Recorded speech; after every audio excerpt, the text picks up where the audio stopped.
નમસ્કાર. ચાલો આજે વાત કરીએ ગુજરાતના એક બહુ જ મહત્વના કાયદા વિશે. જમીન ટોચ મર્યાદા ધારો.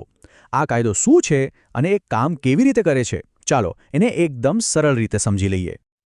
તો સૌથી પહેલો અને સીધો સવાલ કે ભાઈ આ જમીન ટોચ મર્યાદા ધારો છે શું?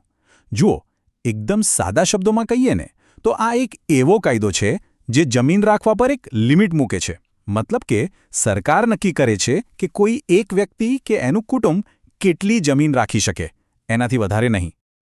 ઓકે, તો આનો મતલબ શું થયો? મતલબ એ કે જો કોઈની પાસે સરકારે નક્કી કરેલી લિમિટ કરતાં વધારે જમીન હોય તો એ ચાલે નહીં.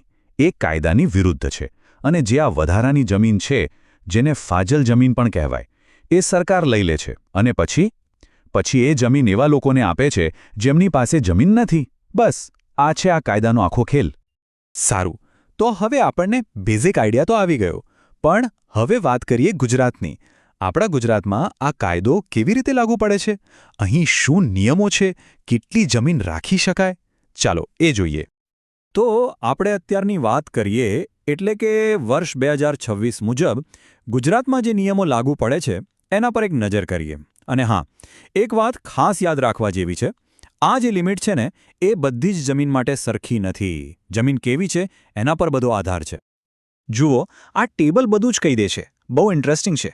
જે જમીનમાં બારેમાસ પાણી મળે એટલે કે બારમાસી પિયતવાળી જમીન, એની લિમિટ છે ફક્ત 12 એકર. કેમ? કારણ કે બહુ ઉપજાઉ હોય છે. પછી આવે મોસમી પિયતવાળી જમીન. એના માટે લિમિટ ડબલ થઈ જાય છે, 24 એકર. અને છેલ્લે જે સૂકી કે જિરાયત જમીન છે એના માટે લિમિટ છેક 48 એકર સુધીની છે. એટલે કે જમીનની ક્વોલિટીના આધારે આ નિયમ બનાવ્યો છે, જે એકદમ લોજિકલ છે. અને આ ગુજરાતના કાયદા પ્રમાણે જો કોઈ પરિવાર પાસે આ નક્કી કરેલી લિમિટ કરતાં વધારે જમીન હોય તો એ છુપાવી ન શકાય. એમની ફરજ બને છે કે એ લોકો સરકારને જાણ કરે. પછી સરકાર એ વધારાની જમીન પોતાના કબજામાં લઈને બીજા જરૂરિયાતમંદોને વેચી દે છે. આખી પ્રોસેસ આ રીતે કામ કરે છે. આપણે નિયમો તો સમજી લીધા, પણ મનમાં એક સવાલ તો થાય જ ને કે આવા કાયદાની જરૂર જ કેમ પડી? આની પાછળનો વિચાર શું હતો? ચાલો એના મૂળમાં જઈએ અને સમજીએ કે આ કાયદો કયા મોટા હેતુઓ પૂરા કરવા માટે બનાવવામાં આવ્યો હતો. જુઓ, આ કાયદા પાછળ મુખ્યત્વે 4 મોટા કારણો છે. પહેલું, એ સુનિશ્ચિત કરવું કે દેશની જમીન થોડાક જ અમીર લોકોના હાથમાં ભેગી ન થઈ જાય. બીજું, જે ગરીબ અને જમીન વગરના ખેડૂતો છે એમને પણ જમીન મળે. ત્રીજું, સમાજમાં બધાને આગળ વધવાની એક સરખી તક મળે.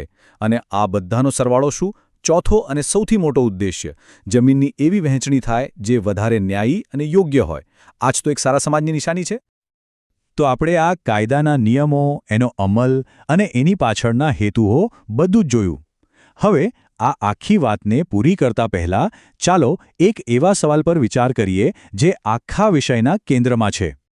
અને એ સવાલ આ છે કે કોઈ પણ સમાજ એક તરફ વ્યક્તિની પોતાની મિલકત રાખવાનો અધિકાર અને બીજી તરફ સમાજના બધા લોકો માટે આર્થિક સમાનતાનું મોટું લક્ષ્ય, આ બંને વચ્ચે બેલેન્સ કેવી રીતે બનાવી શકે?